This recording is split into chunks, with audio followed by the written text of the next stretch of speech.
Hello friends, welcome to SSC coaching centre. दोस्तों, आज के वीडियो में देखेंगे गणित के महत्वपूर्ण प्रश्न। सभी प्रश्न इंपॉर्टेंट हैं। जो बच्चे जीडी का एग्जाम देने जा रहे हैं उनके लिए ये प्रश्न बहुत काम आएंगे, तो पूरा वीडियो देखिएगा। चलिए स्टार्ट करते हैं। पहला प्रश्न है, यदि किसी वस्तु को 5% हानि की अपेक्षा 15% लाभ पर बेचा जाता है तो विक्रेता को 400 रुपये अधिक मिलते हैं। वस्तु का क्रय मूल्य क्या है? बहुत ही बढ़िया प्रश्न है दोस्तों। देखिए, यहां पर मैं आपको एक चीज बता दूं, कभी भी इस तरीके का प्रश्न आपके सामने आ जाए अपेक्षा वाला, जैसे 5% हानि की अपेक्षा 15% लाभ, या फिर कह दे कि 10 की अपेक्षा 15 का लाभ, ऐसे ठीक है। 10% हानि की अपेक्षा 12% का लाभ, ऐसा कभी भी कह दे, ये अपेक्षा वाला प्रश्न। अपेक्षा वाले प्रश्न में क्या होगा, एक तरफ हानि होगा, एक तरफ लाभ होगा। अपेक्षा वाले प्रश्न में दोनों जगह एक ही कंडीशन नहीं दिखाएगा, दोनों जगह लाभ नहीं दिखाएगा, या दोनों जगह हानि नहीं दिखाएगा। एक जगह हानि होगा, एक जगह लाभ होगा, तो करेंगे क्या, लाभ हानि दोनों को जोड़ के जो अधिक मूल्य दे रखा आपको वो लिख लीजिए। लिख लिया, ठीक है। 5% हानि की अपेक्षा 10% लाभ, 15% लाभ पर बेच रहा है, दोनों को जोड़ लेंगे, कितना हो जाएगा, 5 और 15 20, ठीक है। और प्रतिशत के लिए क्या करेंगे, 100 से गुना करते हैं, ठीक है। वस्तु का क्रय मूल्य निकालना है ना, तो क्रय मूल्य क्या होता है, 100% का मान, तो 100% का मान निकालने के लिए 100 से गुना कर दिया, ठीक है। अब देखिए, 0 से यहां मैंने 0 कटा दिया, 2 से कटा दूंगा 40 को मैं, 20 बार में कटेगा, और 20 का गुना कर दूंगा मैं 100 से, तो कितना हो जाएगा, 2000 हो जाएगा। ये आपके प्रश्न का सही जवाब हो जाएगा। आगे बात समझ में या फिर नहीं आई? याद रखना, कभी भी यह अपेक्षा वाला प्रश्न हो, हानि होगा, एक जगह लाभ होगा, दोनों को जोड़ के और जो मूल्य आपको दे रखा है उसमें डिवाइड कर देना। 100% का मान निकालेंगे, क्योंकि क्रय मूल्य का मान क्या होता है, अपने आप में 100%। तो 100% का मान निकालना, तो 100 से गुना। 2000 आपका आंसर आ गया। पहला ऑप्शन बिल्कुल सही। बात समझ में आ गई? अब देखेंगे अगला प्रश्न। अगला प्रश्न है, यदि 784 को 7:9 के अनुपात में विभाजित किया जाता है तो दोनों का अभिष्ट अंतर ज्ञात करो।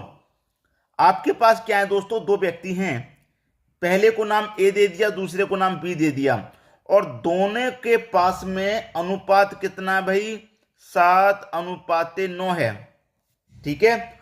और दोनों का योग मेरे पास कितना भाई, 784 है।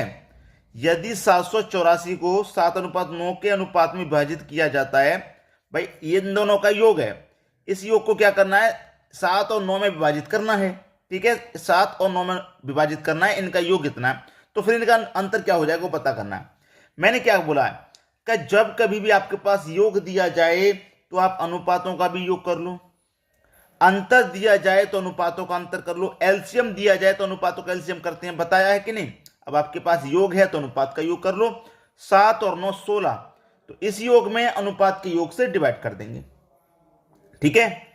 16 चौके 64, 4 बार में कटा, 16 चौके 64, 4 बार में कटा, 14 बचा, 14 में 4 जोड़ देंगे 44, तो 16 निम्मा 144, 49 बार में ये कट गया। अब 49 का मल्टीप्लाई 7 में कर दो, ये वैल्यू निकल के आ जाएगी। 49 का मल्टीप्लाई 9 में कर दो, ये वैल्यू निकल के आ जाएगी। कर देंगे 7 का 49 का गुना, 7 निम्मा 63 का 3, कैरी का 6 रहेगा, 7 चौक 28, 28 में कैरी का 6 जोड़ दूंगा 34, ये हो गया 343। 9 निम्न 81 का 1, कैरी का 8, 9 चौक 36, 36 में 8 जोड़ दूंगा मैं, कितना हो जाएगा 44, ये हो गया 441। तो भाई ये जो इनका योग था ना 784, मैंने इनको अलग अलग निकाल लिया। ए का मान कितना है और बी का कितना है हमें पता चल गया। लेकिन अब हमसे प्रश्न का आंसर पूछ रहा है कि इनका अंतर ज्ञात करो, तो इनका हमें क्या करना है, अंतर निकाल लेना है। अंतर का मतलब बड़ी संख्या में से छोटी को घटा लेंगे, घटा लेंगे कि नहीं, तो बस बड़ी में छोटी घटा लो।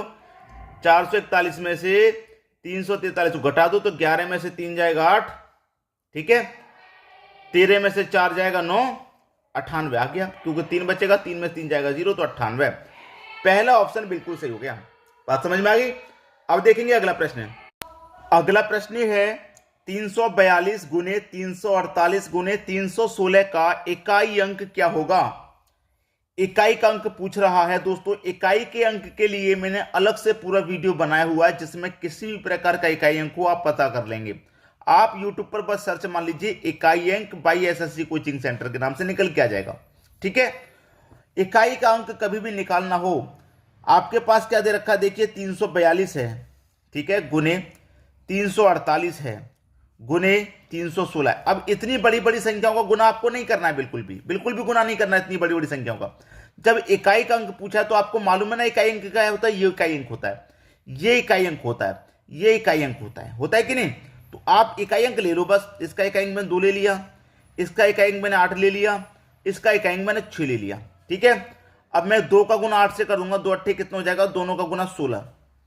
अब मुझे 16 का गुना 6 से करने की जरूरत है ही नहीं। क्यों जरूरत नहीं है, क्योंकि दोनों का गुना 16 आया, 16 में इकाई अंक कितना है, 6 है, तो सिर्फ इकाई अंक का गुना कर दो, 6 6 36, 36 में इकाई अंक कितना आ जाएगा, 6 आ जाएगा। तो इकाई अंक क्या होगा भाई आपका, इकाई अंक आपका 6 आ जाएगा। डी ऑप्शन आपके प्रश्न का सही आंसर हो गया। बात सभी की समझ में अच्छे से आ गई।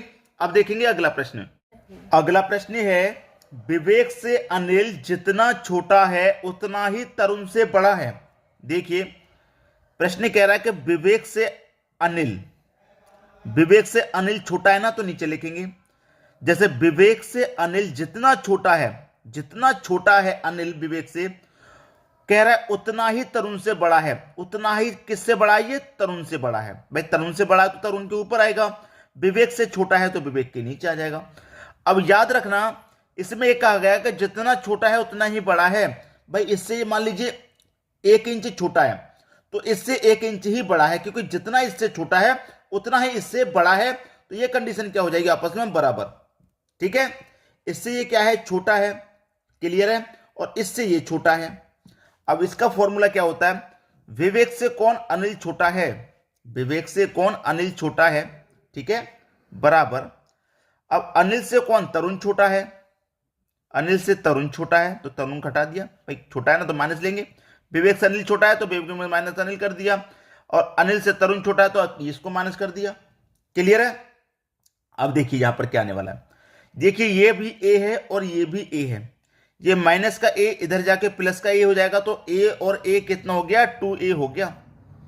और ये माइनस का टी इधर आके प्लस का टी, तो ये b प्लस का टी हो जाएगा, तो प्लस का टी, ठीक है। अब यहां देखिए यहां पर क्या कह रहा है, यहां पर कह रहा है विवेक और तरुण की आयु का योग 48 वर्ष है। विवेक और तरुण का योग कितना भाई, योग है यहां पर पहले दे रखा है, दोनों का योग कितना है, 48 वर्ष। तो मैंने विवेक और तरुण का योग निकली 48, 2a। तो कह रहा है अनिल की आयु कितनी है, अनिल की निकालनी है। 2 से 48 कट जाएगा 24 बार में, तो अनिल की आयु कितनी निकल के आ गई भाई, 24 वर्ष निकल के आ गई, ठीक है। डी ऑप्शन क्या हो जाएगा प्रश्न का सही आंसर। तो आज के बाद इस तरीके का प्रश्न कभी भी एग्जाम में आपसे पूछा जाएगा तो आप उसे 100% करके आएंगे, ठीक है दोस्तों। अब देखेंगे अगला प्रश्न।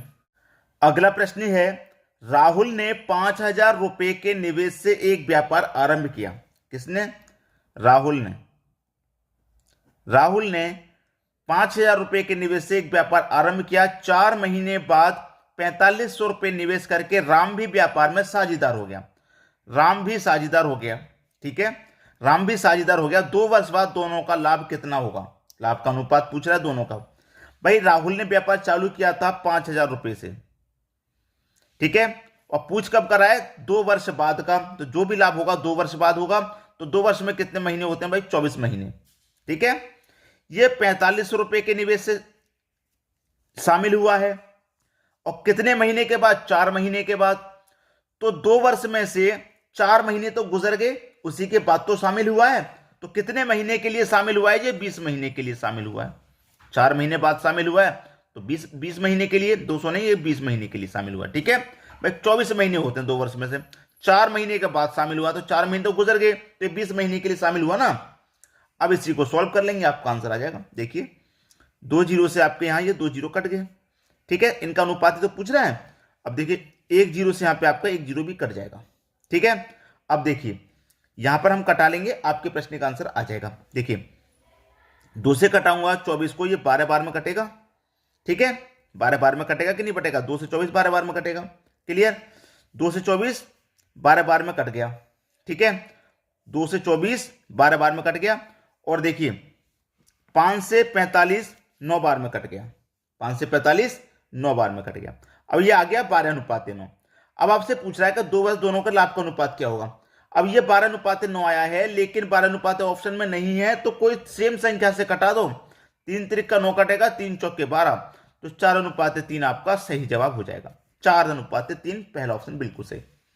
उम्मीद करूंगा सभी को प्रश्न आसानी से समझ में आ गया, किसी को भी प्रश्न में यहां कोई समस्या नहीं होगी। ठीक है दोस्तों, वीडियो देखने के लिए आपका बहुत बहुत धन्यवाद।